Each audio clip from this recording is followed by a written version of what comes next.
food is the bullet train to the most authentic and delicious discovery.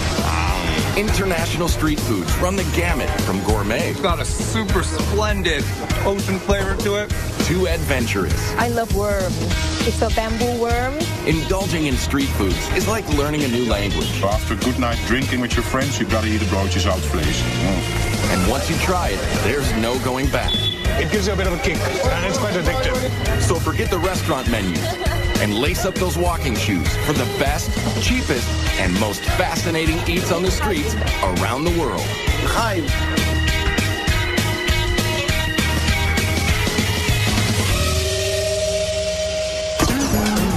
Food. It's the #1 reason people like to travel, and the best place to find it is on the street. There's no better place to rub elbows with the locals and grab a bite that's fast, inexpensive, and speaks volumes about the culture. From Mopani worms in Namibia to hot dogs and pretzels in New York.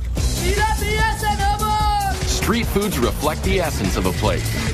Scoop up a camel spleen sandwich in Morocco, and you're digging into a piece of Berber history. Bite into spicy rabbit heads in China, and you're overwhelmed by the Sichuan tradition of spicy and bold flavors. They're mouth-watering, portable, and cheap. Like the best jerk chicken you'll ever eat from a stand in Kingston, Jamaica for a couple of bucks. Vendors are magicians with just a cart, a grill, and a few fresh cuts of meat and spices. While food trucks are revving up in the United States, street foods have been around for centuries throughout the rest of the world. So we travel across the globe to Jerusalem for snacks as old as the Bible, to Berlin and Amsterdam for sweet and savory flavors from Europe, and to Tokyo, Hong Kong, and Mumbai, dishing up everything from eel kebabs to stinky tofu. And we start in Mumbai, India. It's the largest open-air kitchen in the world. Sizzling hot, crazy loud, fast, and always cheap. Capable of serving, get this, more than 20 million people a day. Mumbai is India's most populous city, a magnet for people and foods from all over the country. You'll get a taste of every part of India on the streets of Mumbai. You won't get that anywhere else. Kalyan Karmakar is a market researcher, but his passion is blogging about street food of his native India. Warm temperatures and dirt-cheap food carts bring practically everyone outdoors to socialize and eat at the numerous cow gullies, which means eat streets. And like this cow gully in the Fort Commercial District, there are always stands noisily cooking up pav bhaji. Pav bhaji is a cross between vegetable stew and gravy served with hot buttered rolls. The base starts with potatoes hand-mashed in butter, along with diced tomatoes, onions, peas, and peppers. And then he's going to add his red masala and then spices and then a touch of lime. It originated to feed textile mill workers in the 1890s. So in India, we don't use spoons all the time. We use like our breads, our hands. It's really delicious. For me, it's really all about the butter. The price is easy to swallow too, just $1 for a plateful. A lot of the food in Mumbai is vegetarian because 80% of the population is Hindu. They consider cows to be sacred. But they do have their burgers, Bombay burgers that is, otherwise known as vada pav. We call it vada pav. For you, it's Bombay burger. Mumbai's favorite food. It has no meat. It's just a carb fest of potatoes and spices mashed in a ball, coated with chickpea flour and deep fried. The vada pav sells for about 10 cents. Locals eat it for every meal. If you want to taste real Mumbai food, it's on the streets, available on the streets. Yeah. No need to go to a 5-star or any posh restaurant. Well, maybe, but it's better if you're weaned on a very spicy diet. The Bombay burgers come with complimentary chili peppers, which would destroy adventurous eaters in most parts of the world. But not here. No, because we've grown up on this. So, after this, like habanero peppers of Mexico, those are like kid stuff. Like, we can have that in our sleeve. No doubt about it, the street food scene in Mumbai is gritty. Takeout is wrapped in newspaper.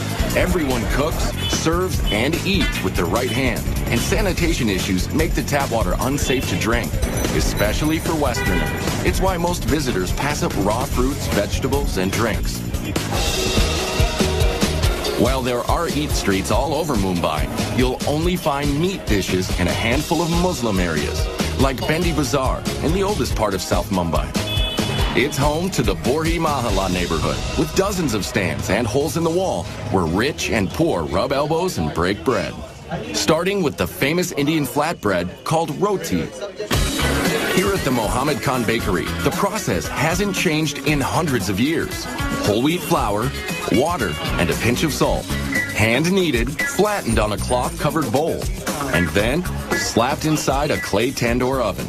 Like even the aroma, it just makes you smile. I mean, this is like what bread was meant to be. They ship rotis all over India. And just down the block to this shop, cooking barahandi, or 12 vessels. Naheem Hyatt's family has owned this place for 3 generations, where they've got cow, goat, and lamb feet, rumps, brains, and bone marrow, simmering in curries and sauces all day. It takes 12 hours to get cooked. We put out the recipe in the morning, then we arrange it in the evening. Kalyan is joined by Mr. Moses. He's, one of the regulars here. And now we are going to start and we'll let you know how. So it's chota ka paya, and paya means trotters. Trotters. Paya means trotters. That's goat feet to you and me. This is just the marrow. We suck out the marrow out of bones, but they've done it for us. So you've just got this like marrow over here, and you dip your roti into it, take it out. This is to be eaten with our hands, not with a knife or a fork. Yeah. And you sort of dunk it in. Yeah. So let's do that. Fond of such food. I love it. You've got a meaty flavor, so it's very, very decadent and sinful. And the slow cooking makes the meat literally melt off the bone, even a tailbone.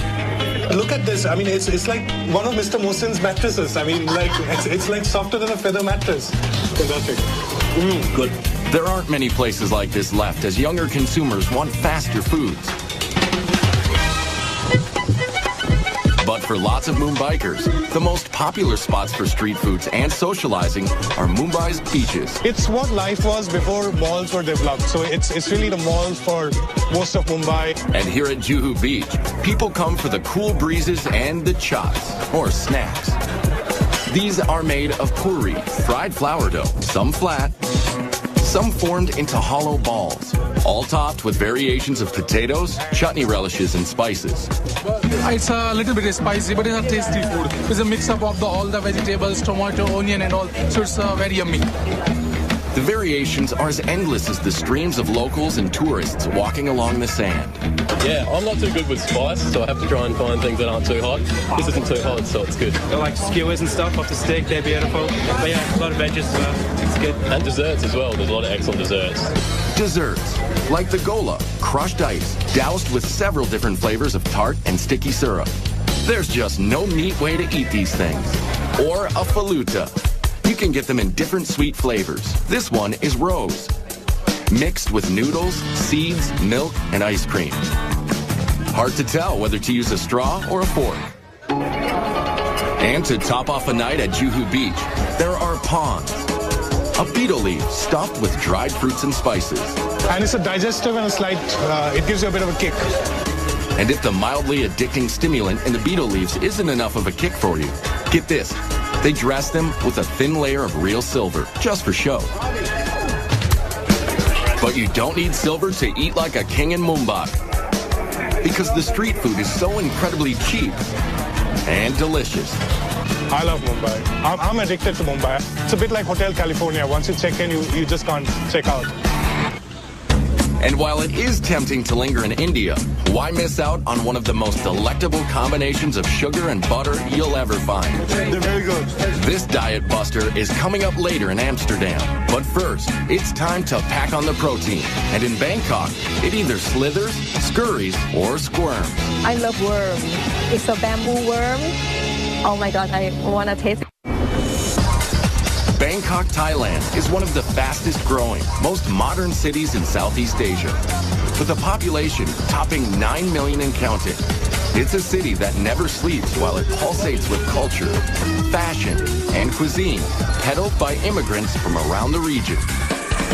So it's a constant outdoor smorgasbord along the canals and streets, with vendors hawking everything from crispy grasshoppers and locusts to fermented rice and spicy snakehead fish. not only like fast, it have to be good. So all the street food squeeze itself into people's daily life. It's not only street food, it's a part of life. Nim Korokot is a travel and food writer who can't wait to get home to Bangkok after business trips.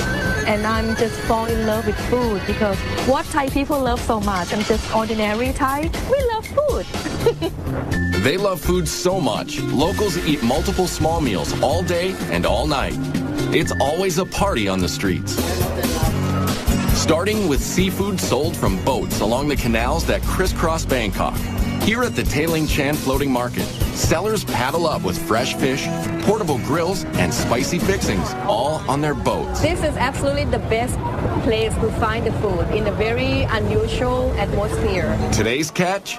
Prawns, mussels, and snakehead fish, with traditional Thai sauce that combines sour, sweet, salty, and spicy tastes. And for a finishing touch, homegrown basil leaves. And the Thai know how to cook with heat. So good! Spicy! But if you're from, say, Italy, it may be more excitement than your mouth can handle. Yeah, it's very spicy. Everything is very spicy. We are not used to spicy food. But this British couple says they'd rather eat papaya salad and pork satay here than at any restaurant. And why not, when this meal costs less than $3? Oh, you can't beat the street food. It's cheap, it's authentic, it's tasty. I mean, the seafood just comes from the waterways. It's just amazing. You live like a king here for no money at all.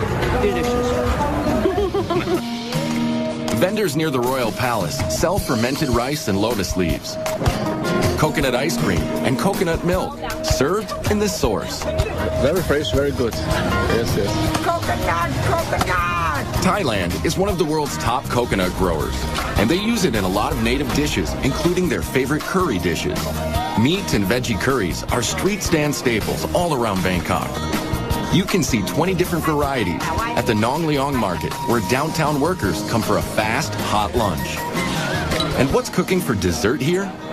Steamed rice crepes, stuffed with pork minced with peanuts and shallots.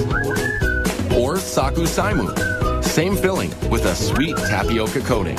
When we talk about people, Thai people, Bangkok people, they all make a joke about us that we eat like 5 meals a day, which is not true because we eat 7 meals a day. At night, Bangkok's eat streets are hopping. This is Silom Road.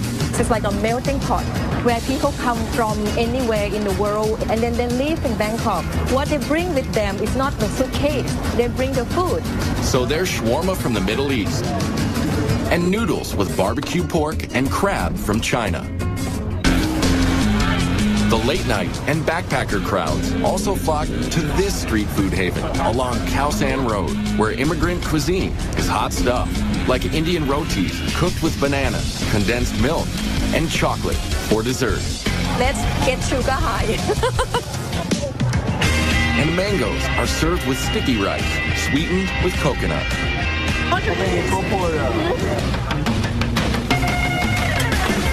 And it wouldn't be Thailand without pad thai.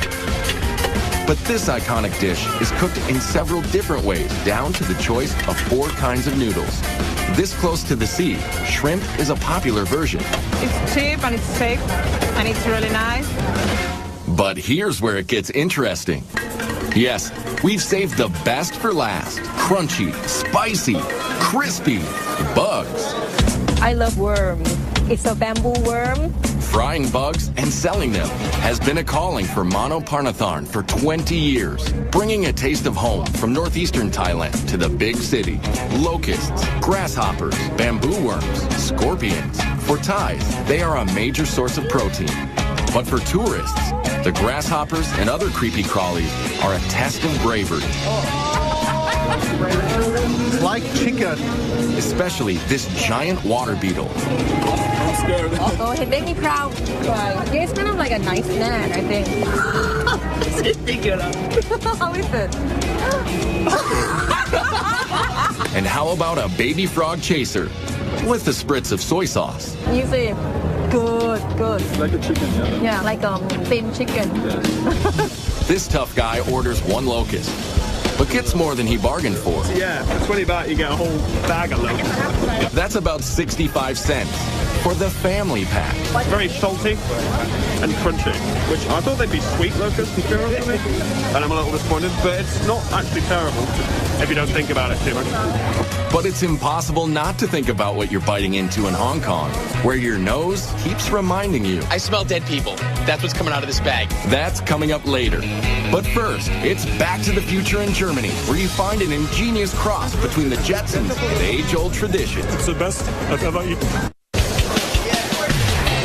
Visitors to Germany come to savor the old world charm or stop at milestones of history, like the site of the shattered Berlin Wall. Restaurants are usually expensive, and you don't hear much about the street food. But you can find cheap eats at a nearby Imbiss, which means food stand in German. You'll find them all over the outdoor weekend markets in Berlin, like the Winterplatz.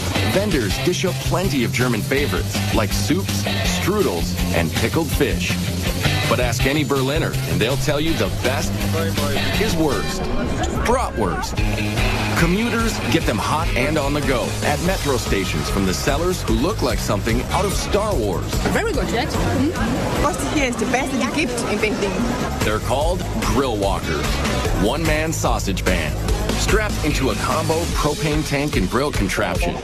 Now this is mobile food. But the most beloved brat in Berlin is the currywurst. Pork sausages grilled and doused in curry and tomato sauce.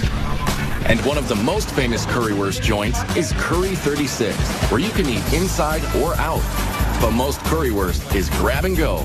I asked them where you can get the best currywurst in Berlin, and they told me Curry 36. So I'm here now to taste, and it's great.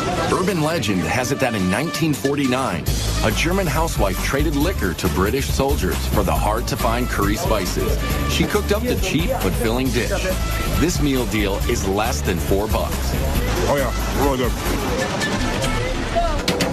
Over the years, Germans have acquired a taste for Mediterranean fare brought by Turkish immigrants like this modest guy. Come to Mustafa's Kreuzberg, Berlin City. Best kebab in town. Doner kebabs are like heroes, an oversized sandwich made of pressed spiced chicken, veal, or lamb, sliced paper thin and piled high with veggies in a pita, all for about $4. I love kebab, yeah? Before, I don't found a good kebab, and I think I must make the best. Food writer Steen Hansen agrees. Got lovely meat here. We've got some feta cheese, onions, salad, some pieces of potato. Just delicious. And if you're on the hunt for another European street food adventure, head west to the Netherlands. Amsterdam is known as the Venice of the North because of its canals and seafood. We eat the shrimps, we eat the eel, we eat herring. Boy, do they eat their herring. Vandaag voor u wel. Dutch foodie Francis Broekhuysen gets his fix at Dappermarkt Street Market. Raw herring is salted for several days and sliced into bite-sized pieces with raw onion and pickled gherkins thrown in. They leave the pancreas inside, so the enzymes, they make the flesh really soft. Oh. It's good. Delicious. Cod is another favorite Dutch street food. In a batter with a lot of spices and herbs. And just like in Germany, Amsterdam's large immigrant population is mixing it up. It's a lot of influence of different cultures. So we have Suriname people, Moroccan, Turkish. Immigrants who cook up dishes like baga, which are donuts made of chickpea flour. Or these sandwiches. They're called broodje zoutvlees. This is fiery stuff. Sticky, gooey, hot. They are stuffed with spicy, fatty, cured beef, brought by immigrants from Suriname. Look at this. Animal fat. And all over Amsterdam, you'll find snack kiosks popular with tourists and the drinking crowd. Like the carb-loaded street foods across the canals in the Albert Cupmarkt. Bet these fries smothered in mayo can cure a hangover. Yeah, mayonnaise, baby. Oh my goodness. Folks also flock to outdoor markets to avoid the pricey restaurants, even if some of the street eats are a mystery. Still not quite sure what kind of meat this is, but it's delicious. Less adventurous tourists head straight for the famous Dutch sweet stands. This you can find all over Holland. The stroopwafel. Stroopwafels are a Netherlands creation dating back to the 1700s. 2 paper-thin cookies with sweet caramel honey slathered in the middle. This one is a secret family recipe. My father was busy getting the perfect recipe for many years. And finally he got it. Very good. It's awesome. Very sweet, warm, tasty, rich. And the other uniquely Dutch street food dessert starts with a similar sweet batter, but with different results. These are called proffertjes, which means to puff up. Miniature puff pancakes. His grandfather used to hawk the mini pancakes at traveling carnivals. Flour, milk, eggs, and some secret ingredients where I can talk about. Okay, I can understand. Yet another Dutch health food, served hot and topped with powdered sugar and butter. Lots of butter. They're very good. Yeah. Very good. Yeah. From artery-clogging goodness in Amsterdam to a bitter dessert in Hong Kong. Coming up next, turtle jelly. It's just what the doctor ordered. It's usually sexual potency for guys or beauty for women. And then, practicing proper etiquette in Japan can be very hard to swallow. This is definitely a big oyster. Hong Kong is home to cuisines from all over the world. Street foods are no exception. And here in this hip and fashionable city, they are served with a heaping helping of tradition. So you'll find skewers of pig intestines, turtle jelly, and the most misunderstood, most reviled street food ever. This might be the worst thing I've ever taken a bite of.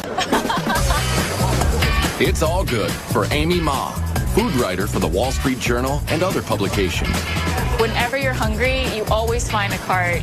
And the best thing about it is that you can walk down a street and treat that street like you would a 5-course a la carte menu, only you're going from place to place and not sitting down at one restaurant. And it starts with breakfast in Jardines Bazaar, with the Chinese version of a donut. But inside the fried dough is shredded fried pork, pickled vegetables, and rice. The rice ball donuts are served with warm soy milk mixed with more fried dough. It's like a bread pudding soup that's less sweet and better for you. This would be like your ham and eggs and hash brown combination equivalent here in Hong Kong. The combo costs about $1.50, and it has the typical blend of savory and sweet, yin and yang. Very good. Of course, tea is very big in Hong Kong culture, both cold and hot. Especially the very strong, very old silk stocking tea, which gets its name from the stocking used to strain the tea over and over again. Not to worry, the stockings haven't been worn, but the tea packs a punch, which is why it comes with lots of condensed milk and sugar. Wow! One of the most beloved street snacks in Hong Kong is the egg or custard tart. With just a hint of sweetness, they're habit forming. It's kind of like a flan, creme brulee, and the best pie crust you can think of, all rolled into one. People argue about whether the British or Portuguese introduced egg tarts to Hong Kong. But this treat is pure Chinese. They call it a 1,000-year pastry because inside the flaky crust is a gooey black egg preserved for months in a mixture of clay, ash, and lime. Then it's coated with sweet bean paste and ginger. So preserved eggs and ginger are a classic combination. It's like peanut butter and jelly. It has a gelatin-like texture to it. So it's almost like a gummy bear inside. The Chinese make up 90% of Hong Kong's population. In the Mong Kok district of Kowloon, there are lots of sidewalk cafes serving noodles and dumplings with plenty of internal organs. You get a lot of great street food stalls that will be a little more authentic. You'll start to see pig intestines or things that, you know, might make the typical tourists a little squeamish. You'll see that all the time in Mong Kok.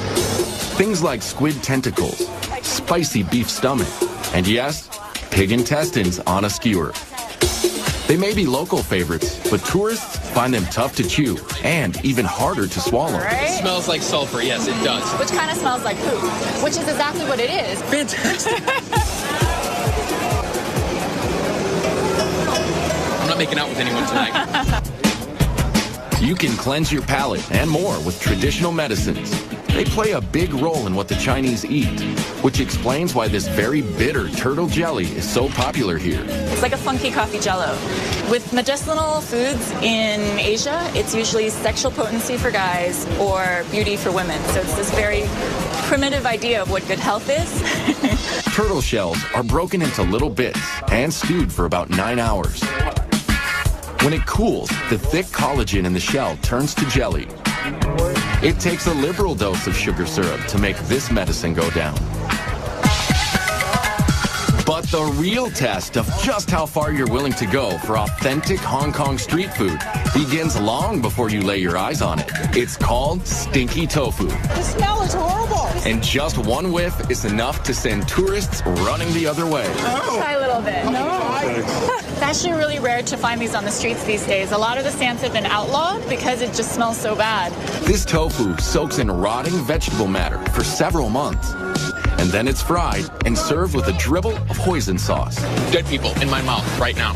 And seriously, most tourists won't go near it. It's really not that bad. But a couple of our crew members were willing to taste one for the team. That's horrible. You just can't breathe while you're doing it. Yeah. And that's the adventure of eating street food in Hong Kong. Some foods just can't cross the cultural divide, but that's all part of the fun. Coming up next in Tokyo, it's all about freshness and technique, where minding your manners can be one hot proposition. Then, an age-old ingredient in Jerusalem cures everything from aches and pains to wrinkles. More beautiful boy. Eating in Japan is all about art and etiquette, down to the smallest of street food stands and the grittiest of neighborhoods. Like the stalls around the Tsukiji Fish Market in Tokyo, where everything is immaculate and fresh. Yes, Tsukiji Fish Market is the most famous and biggest fish market in the world. Here you'll find every kind of fish and seafood imaginable. Much of it served raw. The sushi is definitely the freshest in the world. Yasuhisa Chiba, a culinary student whose family is in the seafood business, says it's that obsession with freshness that sets Japanese street food apart. Like this rice bowl, loaded with raw fish for about $15, about a third of a restaurant price. This is a donburi, or a sashimi over rice. Very popular around here because everything is in one place. It's very rustic, easy to eat, and inexpensive, but super good. This squid is looking absolutely delicious. So is the raw tuna and whole shrimp. The uninitiated only eat the tail. Those in the know also go for the head. Brains. It's what's for lunch. It's got a really hearty umami flavor, nice and rich, not too salty, not fishy at all. You hear the word umami a lot in Tokyo. It's used to describe a savory, earthy taste. Here at the Tsukiji Fish Market in Tokyo, it's a point of pride to handle raw fish as little as possible, because heat from a person's hand can spoil it. Yes, Japanese people love healthy food. They like simple preparations that don't mess with the product at all. This is about as basic as it comes.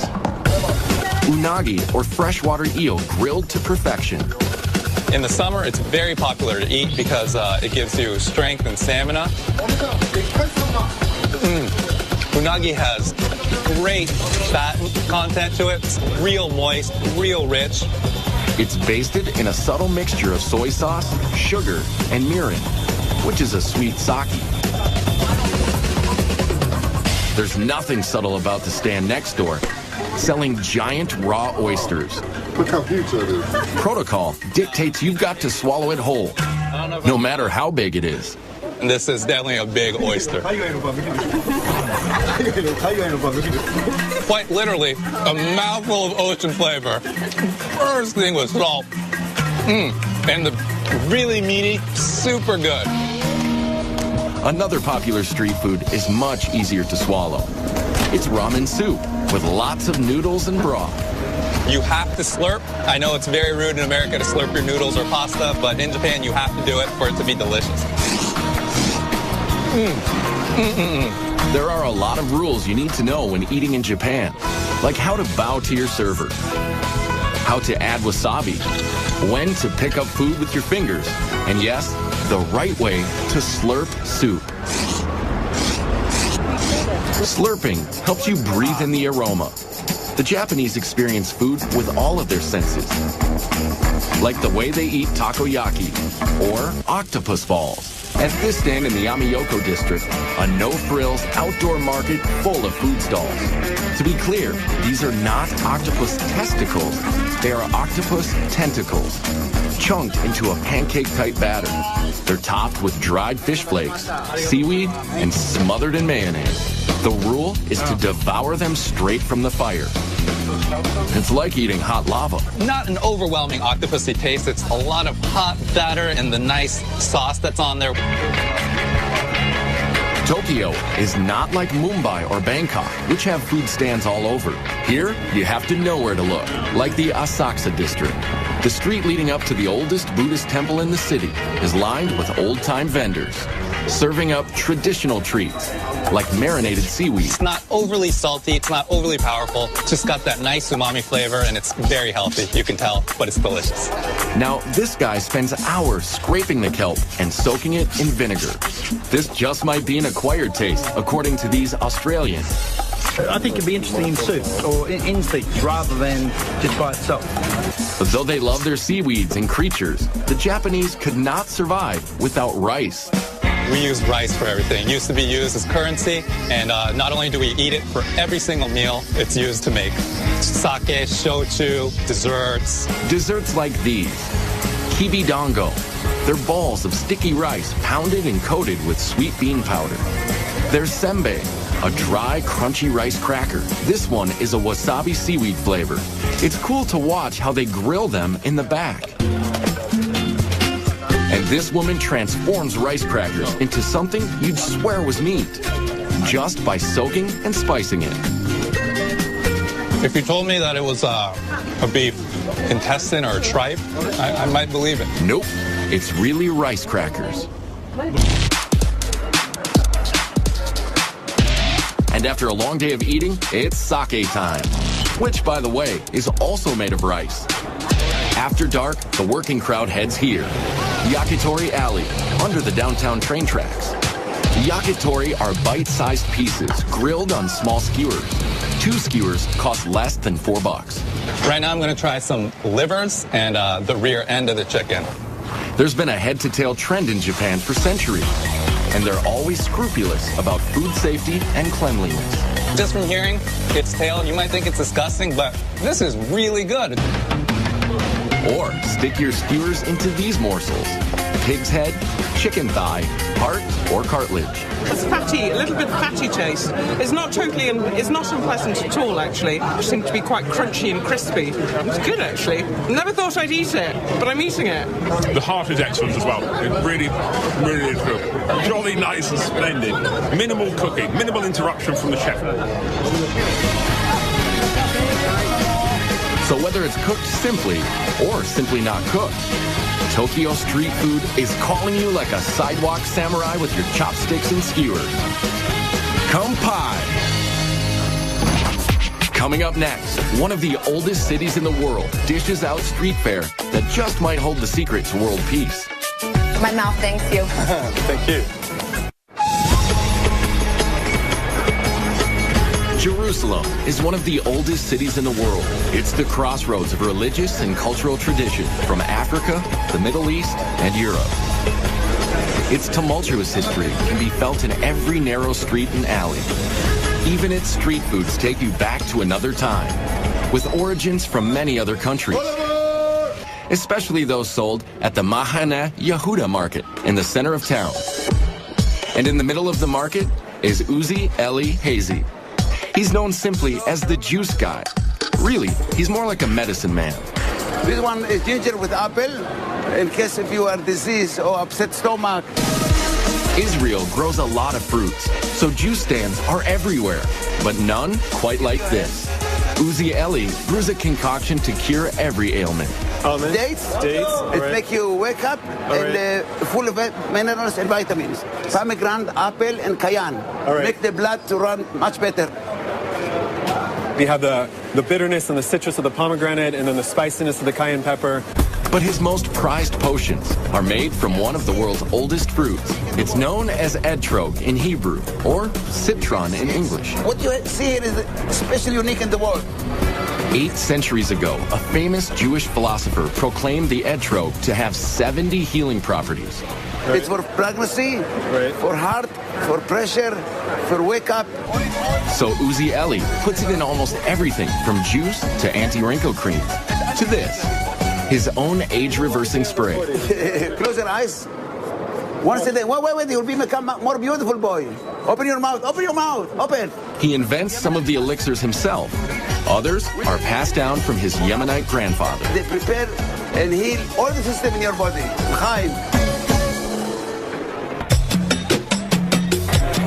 Just like the etrog, many of the foods sold in this open-air market are as old as the Bible. It's a large open-air market, and you have vendors with your classic spices, olives, and your fresh produce and fruits, as well as meat and fish. Ben Brewer is an amateur chef and runs Israel food tours in Jerusalem. Christians here and Muslims and Jews that have come from North Africa or Iraq or Eastern Europe or the United States, and they all bring their own culinary traditions. And all their traditions together have helped create the Israeli cuisine. And that cuisine all starts with the basics: seeds, nuts, dates, and olives. Olive trees can grow even in the poor soil of the Middle East, and they figured out how to preserve the olives thousands of years ago. We have olives that are pickled in lemon and different herbs. We have a Moroccan kind of olive, which is just cured in a lot of salt. Briny, salty. There's some garlic and lemon in there. You can tell that they marinated. And dates, which first grew near the Nile, are some of Israel's biggest fruit exports. The king of this market is out hawking a dessert called halava. Amazing. The best halava in Israel. Halava is the Israeli version of a common Mideast confection. Here, it's made from a dense base of sesame paste and sugar. And then they'll add the other element, whether it's the pistachio, the cinnamon, the chocolate, the cappuccino, to give it a slightly different flavor. It tastes like sesame, but sweet, very sweet. And in a back quarter of the market, they're still baking the same breads they have for millennia. Laffa and pita, sold to stands making Jerusalem's most iconic street foods: shawarma, kebabs, and falafel. Every ethnic group makes its own versions of falafel, but they're all basically ground chickpeas and spices, molded into little balls and deep fried. It's so good, really, because also it's crispy. All of the people around the world like falafel. Kebabs also originated in the Middle East, and although many cultures have adopted them, you can't beat the real thing just outside the ancient walled city of Old Jerusalem. And at $5, the price is right. This is a part of their culture, and to experience some of the country, so I think it's a good idea. And it's also cheap. Yeah, exactly. Some of it you get at restaurants is the same, I think, but just overpriced. Jerusalem is the crossroads of many cultures and religions. The Arab Quarter is just inside the walls, through the nearly 500-year-old Damascus Gate.